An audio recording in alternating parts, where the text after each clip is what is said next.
Senhor Jesus nos abençoe. Uma alegria muito grande envolve os nossos corações nesta manhã. Porque nós temos aprendido que uma das coisas mais gratificantes, além daquilo que o nosso querido mundo nos trouxe, é aquele momento em que nós estreitamos a amizade. Porque entendemos que fica muito difícil realizar qualquer coisa sem essa permuta vibracional que transforma a própria amizade no encadeamento normal de fraternidade, em que cada um de nós vai tomando o seu espaço e nós vamos nos conjugando nas áreas do trabalho e vamos começando a nos despertar para as realidades profundas da própria vida. A vida sem o esforço, sem o campo operacional, como já ouvimos aqui hoje, ela se torna insípida, ela se torna cansativa. Uma das coisas mais complexas que existem é nós ficarmos sem saber o que fazer. E quando o nosso campo mental está desocupado de ideais, de linhas operacionais da misericórdia superior em Deus, vem apresentando a todos nós, indistintamente, quase sempre os valores menos felizes tomam conta de nosso espaço íntimo e nós ficamos a um passo, praticamente, dos nossos desregramentos, das nossas posturas infelizes. Estamos hoje participando no atendimento de um compromisso que já vem de algum tempo, né, Lourdes? E numa hora adequada, tudo está certo. Tudo está perfeitamente enquadrado nos ditames da bondade superior em Deus. E hoje a alegria é redobrada, porque estamos vendo alguma coisa aqui, com carinho, alguma coisa, que define projeções de trabalho, projeções de ideal, projeções de valorização da própria vida, a começar da nossa, a estender-se na valorização e no respeito à vida do semelhante. E quando nós falamos em vida, nós nos lembramos do próprio Evangelho, quando Jesus, afiançado, e João registrou no capítulo 10º, versículo 10º do seu Evangelho. Eu vim para que tenham vida e a tenham com abundância. Não é aquela vida naquele sabor exclusivamente de existir-se. Ainda ontem, num comentário, nós nos lembrávamos desse pormenor. Existir, tudo existe. A pedra existe, o vegetal existe, o animal existe, a montanha existe, o rio existe, os seres existem. Mas quando nós começamos a laborar em termos de valorização do próprio ato de existir com consciência, que os reinos inferiores não a possuem ainda, nós entramos no que nós chamamos vida, que segundo o nosso querido Emmanuel, que foi tão evidenciado aqui hoje, representa a vida, a experiência digna da imortalidade. Não são todos espíritas que estão aqui presentes, mas somos todos indistintamente companheiros que nos unimos sob a tutela da grandeza e bondade de Deus e a orientação de Jesus a despertar na intimidade esta própria grandeza no aproveitamento dos fatos, das experiências e das circunstâncias de modo digno, a fim de que o nosso ato de existir seja a vida em abundância, como a mensagem do Evangelho nos propõe. Em todos os tempos, nós temos tido a oportunidade, quando a consciência se abriu lá atrás, mediante a manifestação do pensamento contínuo, engrandecendo a inteligência e abrindo os padrões da própria razão, nós temos tido oportunidade não apenas de usufruir da vida, mas de coparticipar das próprias decisões que interessam a vida, desde nosso âmbito pessoal ao plano dos grupos menores, maiores e até mesmo, quem sabe, de nações.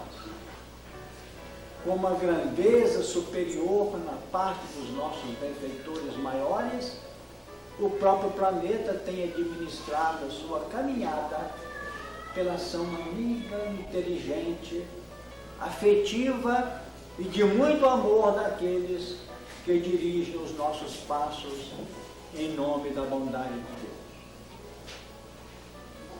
Desde que a inteligência se abre, Jesus, como nosso governador espiritual, vinculado estreitamente com o próprio Criador, vem nos oferecendo recursos no plano educacional.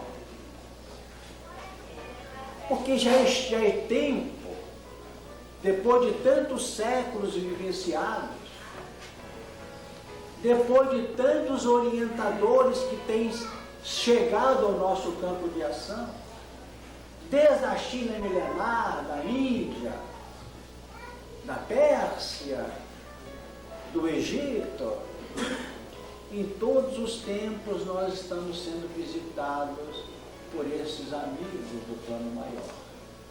Em nome de Jesus eles aportam, ensinando-nos valores simples de uma conduta reta de vida. Por quê? Porque é da vontade superior para que a vida em abundância chegue. E vida em abundância não é entrar num celeiro e ficar lá dentro usufruindo das benesses, das facilidades.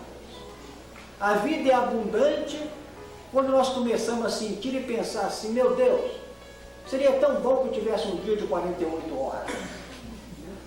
Não por fanatismo, não por desequilíbrio no campo das emoções, mas é porque o nosso espaço está começando a ser preenchido. E não é mais um preenchimento no interesse pessoal ou no serviço dos outros para nós. É o preenchimento digno das oportunidades e que nós já começamos a notar que não há amor, não há felicidade sem que nós vibremos com os interesses do próximo. Ele também tem direitos. Ele também deve usufruir. É evidente que eu tenho um compromisso diante de Deus com o meu aproveitamento de vida de modo digno. Mas eu tenho que levar em conta que, da mesma forma que quando um familiar meu se recolhe a um tratamento no hospital e eu fico alterado, apreensivo, tenho que diligenciar providências, chega um momento, como de certa feita Emmanuel falou com Chico, quando ele visitava um familiar no hospital psiquiátrico, e ele ficou em pranto. Por que você nunca preocupou com os outros que estão aqui há tanto tempo? Com o Chico. O Emmanuel falou para ele. E nós temos os exemplos de doação integral.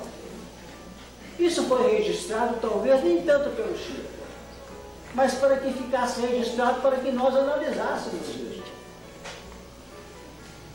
Então nós vamos notando que a nossa postura no campo religioso, em qualquer que seja a área em que nós estamos militando, é um aprendizado nosso de vibrar, de refletir o pensamento de Deus junto daqueles com quem nós convivemos.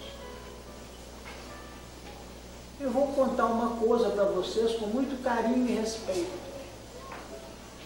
E calmamente, para que não fique mal entendido.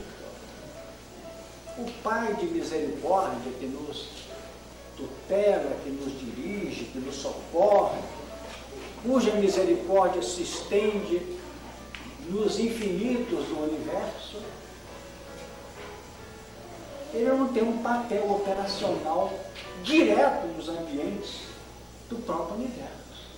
Ele é o supridor de amor. O Pai supre de recursos, nos supre de ar para que a gente respira, garante que meu organismo funcione.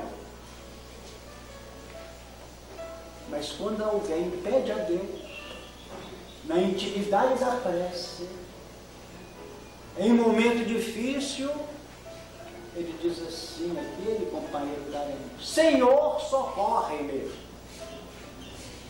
Mas não nos conta que tem que vir Deus e falar, você me chamou? Chega no coração. Não é assim sempre? Bate o telefone. E ele diz assim, Deus te enviou. Não é assim que funciona? E acontece que nós vivemos, existimos, indiferentes, e não nos aproveitamos dessa chance. Como aquela criatura que estende o pensamento divino no atendimento aos que sofrem, aos que necessitam. A doutrina espírita nos propõe algo da maior transcendência relativamente à caridade.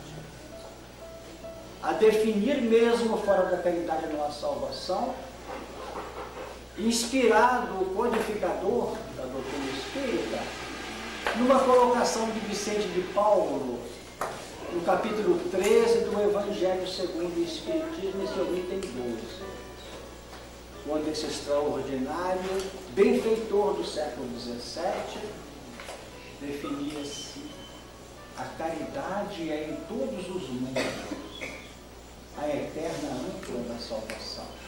Não é privilégio de uma terra sofrida, de um Brasil ainda cheio de necessidade. A caridade é componente presente no universo, em todos os mundos. Porque a caridade não se reveste mais de acidentes do dia a dia nosso. Ah, hoje eu vou visitar um hospital. Isso é a caridade acidental. Porque a legítima é aquela que qualquer ato, qualquer movimento, qualquer atividade, no almoço, na janta, no deitar-se, eu faço, Senhor, me abençoe e ajuda os que estão na via pública sem repouso, que eles encontram o abrigo. E às vezes é nesta oportunidade que um coração acaba chegando aqui, nesta casa de dizer que através de alguém que orou e ajudou uma criatura no seu plano de discernimento. O Evangelho de Jesus é uma soma ilimitada de componentes orientadores para que nós consigamos atingir este mecanismo de vida sadia, de vida valorizada em cada instante. Porque quem tem aprendido a amar, ainda que sejam parcelas mínimas, sabe que o amor transubstanciado de caridade na sua dinâmica, no seu movimento, ele pode ser útil até durante o sono, porque explica a realidade. Todo mundo que ora, todo mundo que opera sobre a tutela da divindade sabe que ele é um espírito mortal. Então, quantas vezes nós viemos abrir as condições necessárias a nós operarmos? E o Evangelho, então, em cada texto, seja no ensinamento direto, perdoar não 7 vezes, mas 70 vezes 7 vezes, seja numa parábola, como que nós vamos falar alguma coisinha do filho pródigo, que é o nosso compromisso de hoje, ou do bom samaritano, tinha num campo de um relato profético, tinha num fato comum que o evangelista narra, e que a gente olha assim, não tem nada, mas tem. Porque é preciso tirar da letra o espírito que vivifica, tirar da letra a essência que dá vida, plena, consciente, ou seja, num fato extraordinário. O Evangelho apresenta vários, como as bodas de Caná, a pesca maravilhosa, a multiplicação dos pães.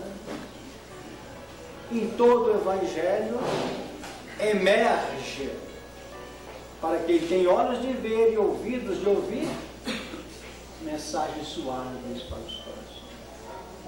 Nós estamos falando para um grupo grande aqui. Os templos de todas as frentes religiosas estão trabalhando a mensagem de Jesus, desde que sob a expressão do cristianismo. Mas nós costumamos dizer, meu querido Núbio, que a educação se faz de pessoa a pessoa. Nós não podemos pensar em evangelizar massa se não informá-la. Porque cada um de nós tem que dar o seu recado pessoalmente. É da grande multidão que saíam o necessitado e procurava. A multidão recebeu ajuda, recebeu bênçãos, emissões suaves da misericórdia, sim. Mas nós estamos falando de um Jesus que dá vida. Eu não tenho que mudar de profissão, se ela for digna também. É nela que eu opero 24 horas por dia, no momento do trabalho e no momento do descanso, com o prolongamento desse próprio trabalho me é otorgado. Então nós vamos observar que o recado da misericórdia de Jesus no Evangelho, para cada um de nós indistintamente. Estará fazendo bem hoje quem está abraçando um coração querido. Dizendo assim, seja feliz com a felicidade. Pode estar sendo feliz quem tira uma nota de R$1 para uma criatura comprar um pão e alimentar-se. Como pode estar fazendo a mesma caridade quem está dando um copo d'água para quem bate e pede um copo d'água. Desde que essas atitudes sejam autênticas. Porque tem alguém que tira R$1 e entrega e fala assim, todo dia está na minha porta. Então o que é? Esse cumpriu um mecanismo de vida, não a vida por excelência. Para que ele possa ter a linha interativa. Seria o caso de colocar os queridos companheiros que estão aqui, abrigados aqui, albergados aqui, e nós passávamos de desdém aí fora, olhando para a cadeira, quem está aí hoje? Não é assim, estão observando. Porque é um circuito de amor, um circuito de respeito. A escolha de vida, nós é que normalmente temos feito no usufruto do chamado livre-arbítrio. A parábola do filho pródigo está registrada no capítulo 15 do Evangelho de Lucas. A história nos diz mais ou menos assim, que um homem tinha 2 filhos, era proprietário de uma fazenda, de bens, que a fazenda aqui significa mais isso, e naturalmente o pai, em tese, trabalha em função dos filhos. E o filho mais novo pediu ao seu pai que lhe desse antecipadamente a parte da fazenda que lhe cabia, ou a parte da herança que lhe era reservada.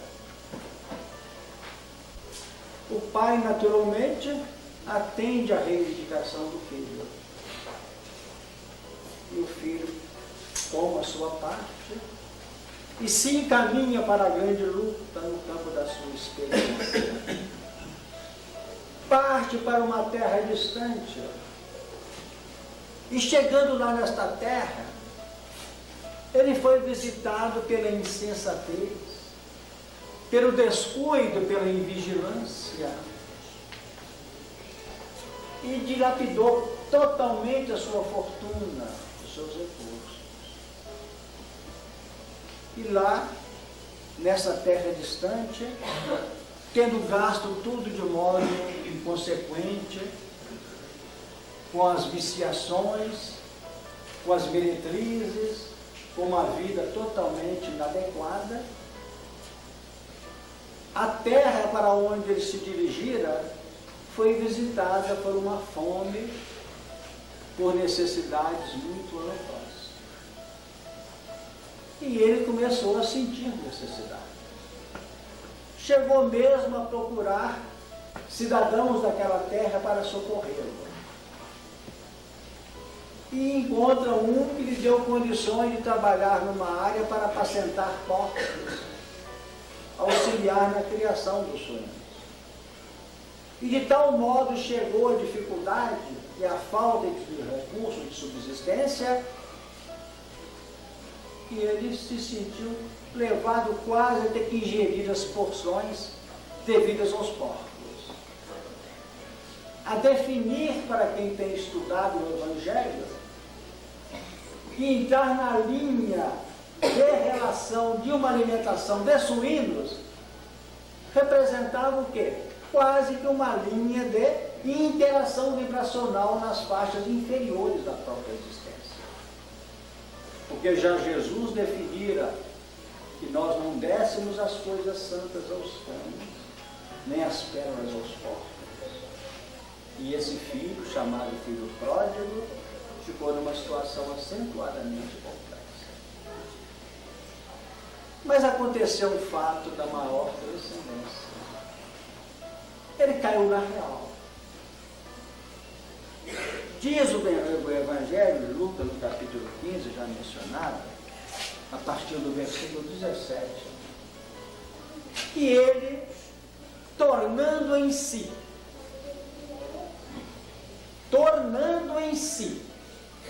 a gente lê a parábola e sai comentando e analisando, mas o Evangelho de Jesus define, e o Núbio falou isso aqui hoje, lê-se uma página do Caminho, Verdade e Vida, é isso? Ou de Pão Nosso, ou de outros com Palavra de Vida Eterna, outros que comentam o Evangelho, e vamos notar que cada palavra tem o seu sentido próprio.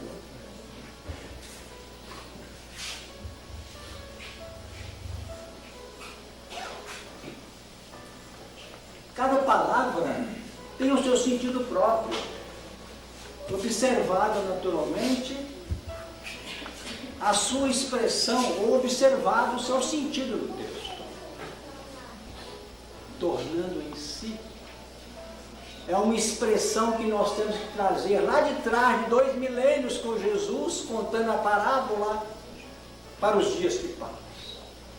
Ou será que nós não estamos também em momentos difíceis às vezes? Não temos vivido isso também? Às vezes até por inconsequência. Para quem tem conhecimento espiritista sabe que isso é uma constante no ramerrão das reencarnações.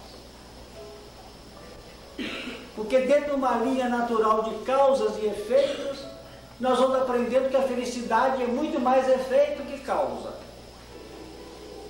Porque ela é decorrente de o que eu tenho feito na vida. Porque eu não posso admitir, como filho de Deus, que é sabedoria, que quem está hoje lutando para abrigar um companheiro do sereno e alimentá-lo, vai vir na próxima reencarnação para ficar marginalizado na rua. Eu não posso admitir, porque nós temos uma inteligência para deduzir. Estamos sendo extremistas? É da lei. É da lei. E lei é lei. Os códigos humanos estão se aproximando cada vez mais de uma codificação divina, pelo avanço da nossa cultura. Então nós não podemos admitir que uma criatura que evangeliza o coração para que ele não se perca nas engrenagens difíceis do mundo, venha amanhã desguarnecidos numa proteção educacional. Não vem. Ou quem administra o seu dinheiro hoje, seja pequeno ou seja maior, de modo digno, que vai ter que mendigar amanhã. Isso vai existir.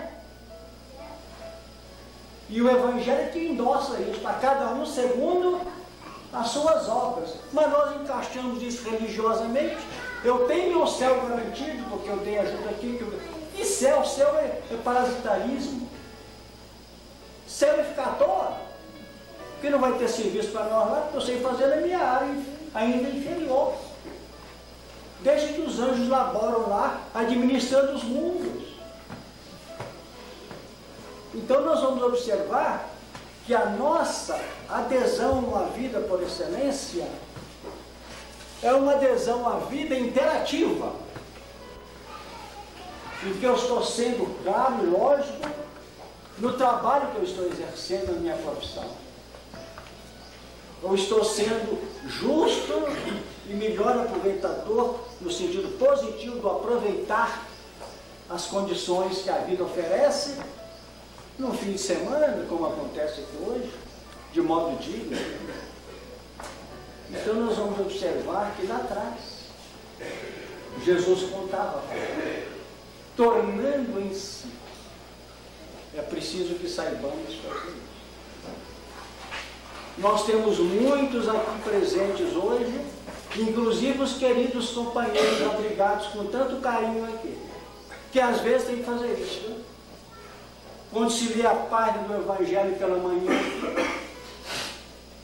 quem sabe ele está meditando, está tornando em si. Meu Deus, será esta? E nós ouvimos tanto de trabalho aqui na palavra do querido Lúcio. Será esta? Quem sabe o momento, ao tornar-se em si, de ele começar a pensar. Então o filho pródigo, tornando em si mesmo, disse: quantos jornaleiros de meu pai têm abundância de pão? Ou quantos trabalhadores da fazenda dele lá comem pão em abundância? E eu aqui estou com fome. Fé raciocinada. A gente entende o maior analisando a engrenagem do menor. Porque existe coerência no universo. Sabe por que as autoridades do desenvolvimento científico do mundo colocaram na Lua um astronauta? Eles conheciam o caminho? Não. Analisaram o que acontece dentro das leis, que acontece com um inseto, com um verme na terra, que acontece com o pássaro, com o animal, com o cão, ou as leis como percorrem, que uma água está em cima e desce, não sobe sem que haja um processo mecânico implementado. Então é por aí que nós vamos levar o homem à lua. E levaram, porque há coerência no universo. Então eu tenho que analisar a minha vida pelo mínimo que eu já conheço. Esses são os inteligentes. E eu não misturo inteligente com intelectualizado. Porque tem muito intelectualizado pondo fogo no mundo. E muito intelectualizado pregando materialismo. O inteligente é aquele que às vezes não sabe nem assinar o nome. E fala cada coisa com a gente e fica ouvindo. Esse pensa. Não teve a felicidade de instruir-se. Mas a inteligência dele é fabulosa. Fabulosa. De certa feita, um companheiro simples frequentando a nossa reunião, sem nenhuma instrução, além daquele mínimo. A gente apresentava um estudo de evolução e falamos assim, que nós temos que percorrer a vida na direção do futuro com equilíbrio e segurança. Devemos olhar o passado rapidamente para não cairmos novamente nas teias do passado.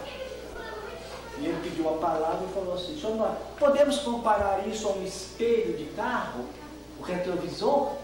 A gente olha rápido para ver como é que está a barra. É isso mesmo. Porque se olhar demais, a gente bate no foco. Esse é inteligente. Não tinha cultura. Eu eu falei, meu Deus, pensei na hora, isso é sintonia.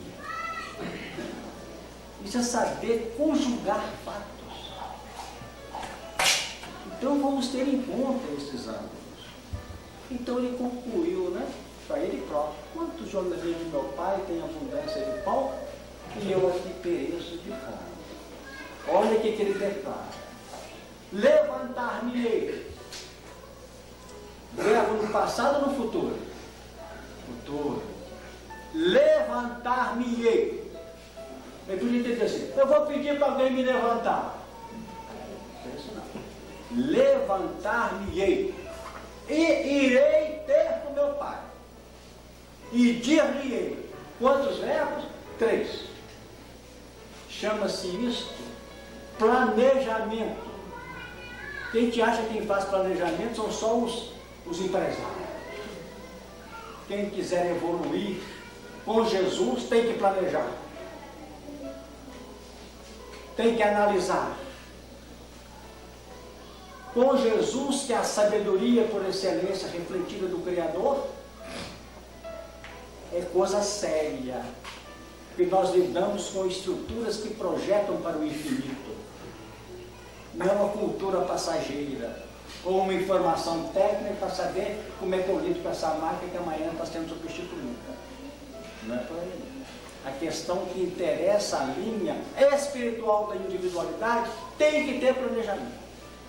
Levantar-me-ei, irei ter com meu pai e dir-lhe-ei.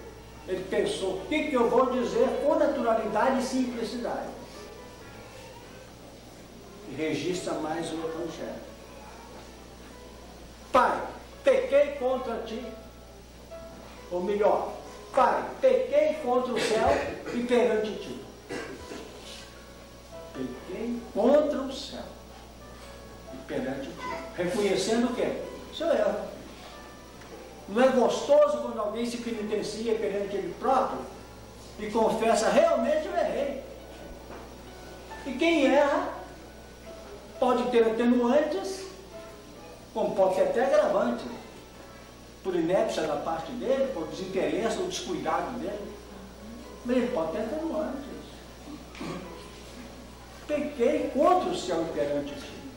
Já não sou digno de ser chamado teu filho. Olha que coisa maravilhosa. Mas isso não se dá pelo dir-lhe-ei da boca para fora para nós hoje aqui não. Porque nós que estamos nos reunindo aqui, quem sabe estamos saindo dessa situação complexa toda do filho pródigo. Pelas falhas cometidas, pelos deslizes, pela indiferença, pela incapacidade de perseverar, pela dificuldade de discernir. Então, isso parece simples, né? Pequei contra o céu e perante ti. Por que Jesus não falou assim? Pequei contra o céu e contra ti. Não podia ter dito isso? Não teria sabedoria, não ia falar uma bobagem dessa. Mas olha que bobagem essa está falando aí. Vamos tentar explicar. O pecar contra o céu é o céu que está onde? O que é isso aqui? É consciência? Onde é que está registrada a lei de Deus segundo a questão 621 do Livro dos Espíritos? A lei está registrada na consciência. Porque entram vidas e surgem vidas. O que eu aprendi lá atrás eu guardo no campo ético da minha formação intrínseca. Acho que eu falei complicado, não sei se todo mundo entendeu. Formação que eu trago de Deus. Porque a genética materialista não faz esquerda disso não. O pai pode querer, com toda a sua sabedoria, querer que o seu filho seja um sábio. E às vezes nasce uma criatura de mente botada.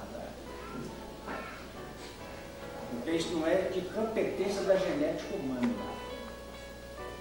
É resultante de uma organização, de uma assimilação de componentes apropriados pela luta que nós desenvolvemos.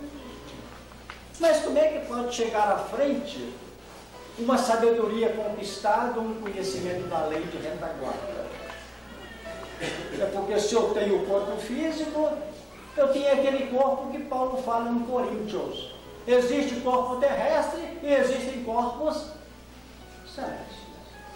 Então, o psicossoma, o perispírito, ou o K dos egípcios, ou o Eigalon da Grécia, ou o mediador plástico de determinadas correntes filosóficas, esse corpo eu costumo sonhar com ele. Ou vocês nunca sonharam? Tem muito sonho que é a mente que trabalha, não tem nada a ver. Mas tem uns sonhos que quando alguém me acorda de manhã, eu me sinto até chegando. Vocês nunca viveram isso? Eu estava longe. Meu corpo estava longe. Eu estava longe do meu corpo espiritual. Que esse permanece, essa sepultura não destrói. Ele vai. E na hora que se prepara um retorno à vida física, e se projeta todo aquele esquema da chamada biogenética, que o espermatozoide vai e conjuga-se com o óvulo, formando o ovo, ou o embrião, aí se vincula aquela entidade para reencarnar. E ele começa a gerenciar a formação do mundo, através desse corpo espiritual dele. E o novo corpo começa a receber impressões do campo mental da individualidade que volta com a sua sabedoria, embora não clarificada nas lógicas dos fatos, porque fica tudo de modo embrionário, de modo intrínseco. Começa a surgir dentro dele a tendência para a matemática, que ele sempre teve, ou a tendência para os idiomas, para as línguas, ou a tendência para outros campos da ciência ou das profissões. É assim que os fatos desenvolvem. Então nós, quem sabe, estamos vivendo isso. Então o céu representa camadas da intimidade consciencial da criatura, que é a que pode ser machucada, ferida, sensibilizada. Pecar contra o céu é pecar contra a consciência lúcida, a consciência clara. É assim que nós vamos compreender o Evangelho. Obviamente dentro desta ótica, sem entrarmos nos registros de cada consciência segundo os ângulos, que essa consciência naturalmente vem trabalhando. Mas a lógica nos mostra isso. Pequei contra o céu. Eu tinha uma consciência plena do que é viver ao seu lado, trabalhando junto do seu coração, e resolvi fazer uma coisa insensata. Então eu pequei contra a consciência. E perante ti. Por que não é contra ti? Tem alguém que é capaz de pecar contra Deus, hein? Ele fica lá de cima assim, pega na primeira esquina, assim, olha o que você aprontou comigo. Nós que somos pais imperfeitos, o filho apronta, a gente fica passando a mão. Ah, ele estava assim, ele fez uma bobagem, uma cochilada, esse é de menino mesmo. Isso é nós que somos aqui. Não que ele seja paternalista, às vezes, como nós o somos, mas na realidade ninguém peca contra Deus, porque ele é a inteligência suprema, a misericórdia viva, o amor infinito. E a proposta dele não é punir, a proposta dele é educar. Quando alguém cria um problema sério que vem para cá para pagar, entre aspas, ou para quitar-se ante a lei, a gente daqui para lá fala assim, quando a pessoa está muito mal, muito doente, ele fica assim, o que ela terá feito no passado? Não é certo? Ele fica lá querendo saber o que está pagando. Mas de lá para cá não é assim não. Chegam os amigos do plano maior, os colaboradores diretos de Jesus, olham para nós, normalmente eles nos ajudam. Quem conhece a doutrina tem visto isso. Vamos lá ajudar o fulano. Quantos livros nós analisamos assim? Vamos atender o fulano que está debaixo de uma situação complexa.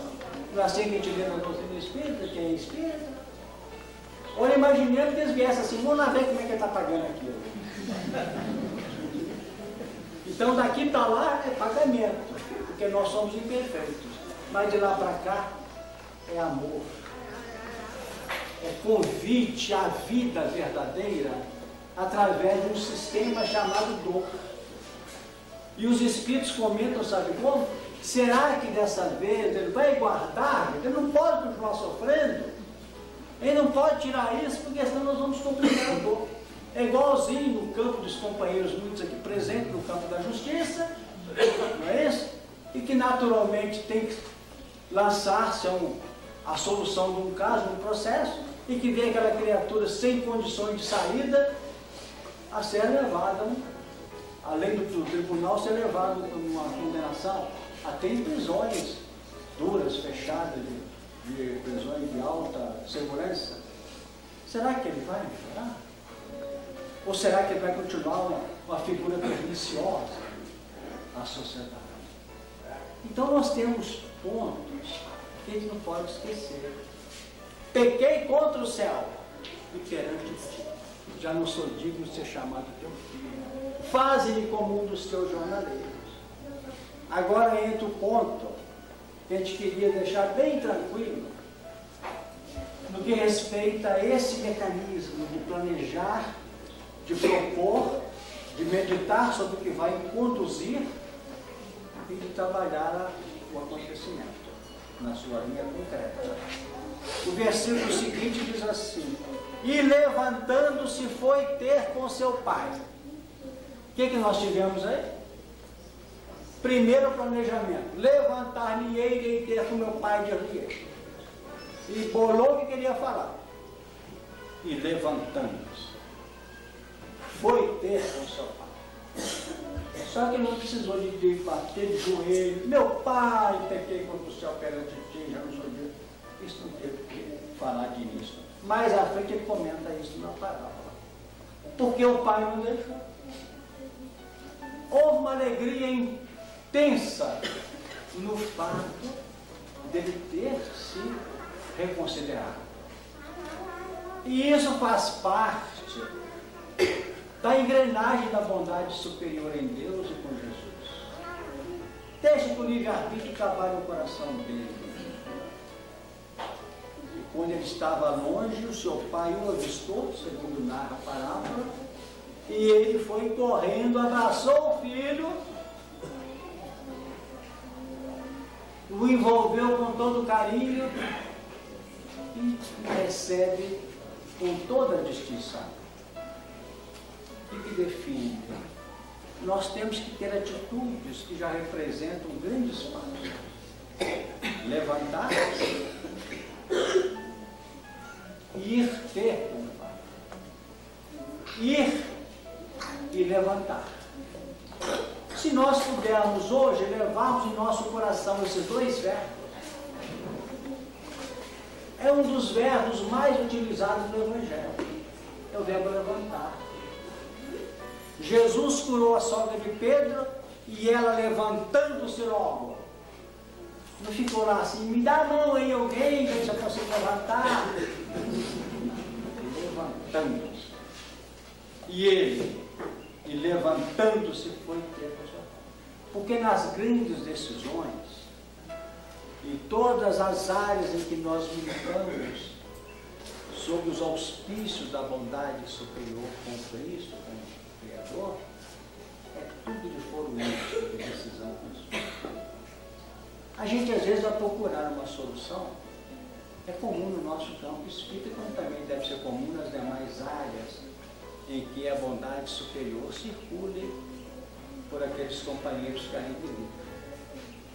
Mas uma das coisas que mais acontece no nosso meio, numa área que nós chamamos de atendimento fraterno, a pessoa chega e nós vamos atendê-la. O caso é um caso de dificuldade conjugal, não tem isso demais hoje? Ô, senhor Nório, eu vim cá para saber se eu separo ou se eu não separo. Não é assunto. Por que eu não posso estar nesta? Porque se ela separa, se eu separa, ele devia ter separado muito. Se deu certinho, vai ser um sucesso, entre aspas, na nossa ótica de cá, não saímos de lá. E se deu complicado, também eu fui dando coisa sonora. Então fica esse jogo, 50% de êxito, de louvor e 50% de perigo. Então não vai ser no nosso ambiente que ela vai receber a decisão final que é dela, é pessoal e intransferível. Nós estamos trazendo um exemplo prático para esse sentido. Ela pode entrar sem nada na cabeça e sair com um punhado de coisa, mas quem vai decidir é ela. Se eu opero ou não opero? Se o risco é tanto, sabe que eu vou operar, só não tem um espírito a me falar, o espírito não fala isso não. O espírito superior não entra nessa. Isso mesmo, não entra nisso. Às vezes tem esses acontecimentos, eu fui lá ouvir o espírito, não opera assim, que o negócio é fava contábil, vai sair inteira. A pessoa chega lá, às vezes, desencarnou na anestesia. Então, quem que é o culpado? Também eu fui ver um sempre espírita aí, não sei o que, me informar, até achei que era lógico, por isso era fria que eu entrei. O meu parente lá. Então, na realidade, nós temos que ver essa conceituação que ela é válida. A decisão é sempre nossa. Deve ser sempre nossa. Porque no campo dos dispositivos legais, que eu vou voltar a falar nisso, não adianta que a gente vai viver. Porque se não houvesse uma linha de justiça no universo, o universo seria um caos. Por exemplo, a criatura está doente, veio com problemas de estômago, de fígado, porque ingeriu bebida alcoólica a vida inteira na última vida. O que aconteceu? Até que não teve doenças muito complicadas na época que ele era viciado, não.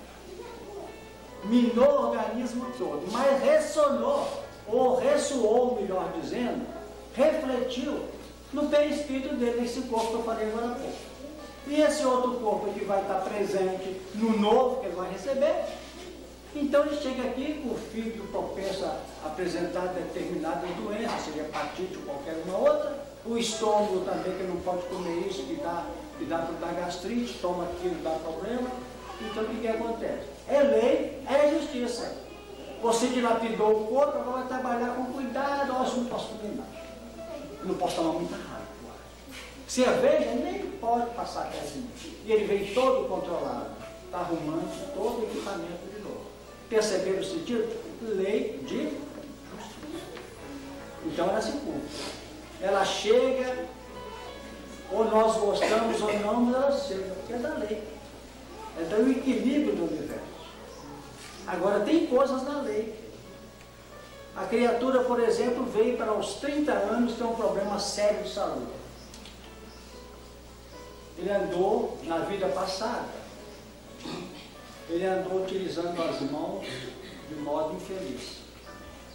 Isso é uma caída do filho pródigo. Espantar os outros.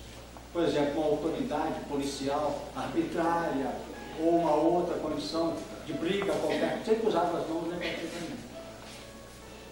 Chega no plano espiritual, meu Deus, olha o que eu fiz na minha vida. Eu vou ter que voltar para receber pancada a vida inteira nessa e mais não sei quantas? Não.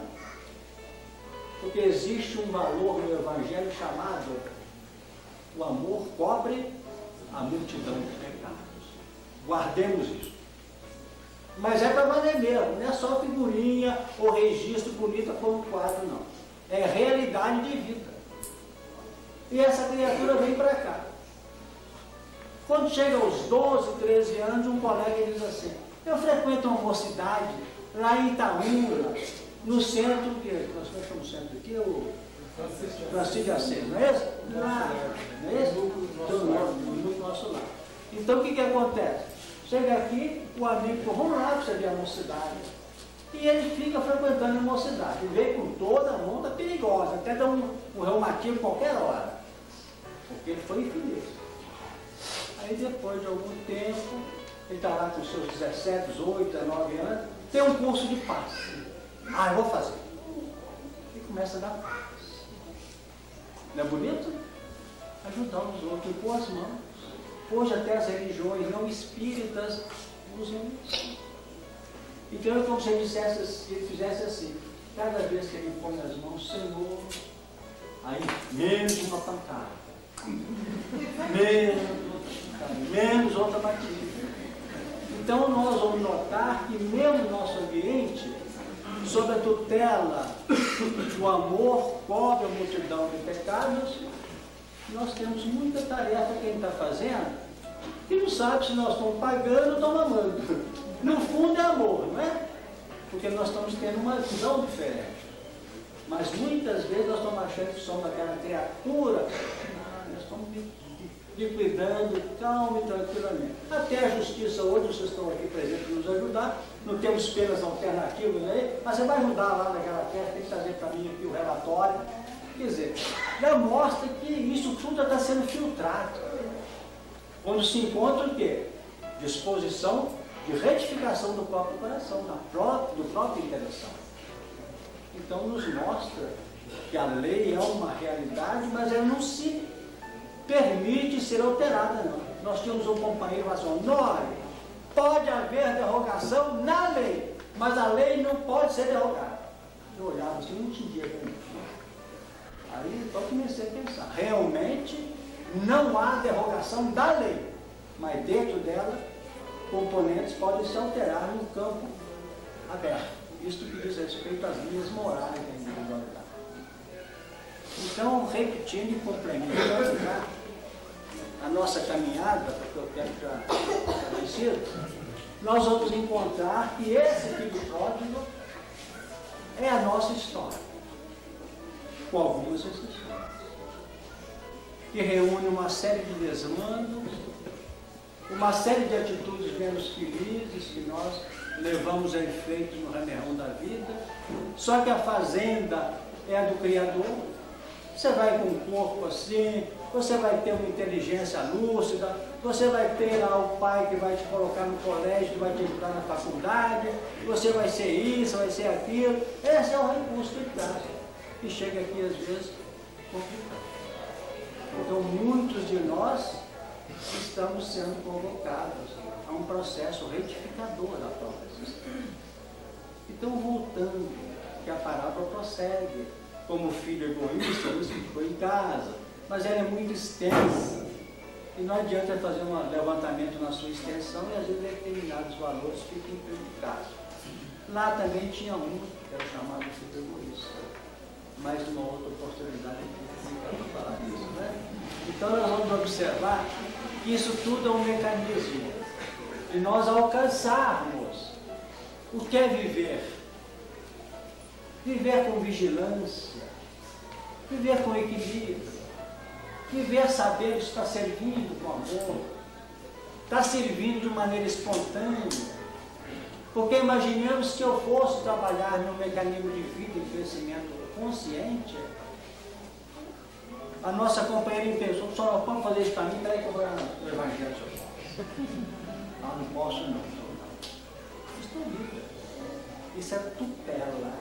É ficar debaixo de. Sempre nos informar com inteligência e clareza, traçar nossa linha nos fundamentos da consciência plena e agir com espontaneidade. Agora, antes da espontaneidade, tem que ter disciplina, tem que pegar para valer, até que essa disciplina se desague naturalmente numa linha chamada espontaneidade. Eu sou assim que convivo dessa maneira. E aí sim, nós vamos compreender Jesus. Eu vim para que tenham vida e a tenham com abundância, sem fantasmas, sem preocupação. Até a felicidade que a gente vive e fica preocupado, mas quando está tudo muito bom e tem qualquer coisa ali na uma semana que eu estou ótimo. Até isso nós temos preocupação. Então nós temos que viver com naturalidade e dar o recado com carinho. É esse o trabalho que nos é atinente à luz dos conhecimentos que nós temos recebido. Passo a todos, sejam felizes, que esses 2 anos desta casa possa ser o princípio de N outras comemorações, ainda que outros tenham que vir nas substituições naturalmente, que a vida vai propondo para que o trabalho prossiga e tudo corra muito bem. Que Jesus nos abençoe.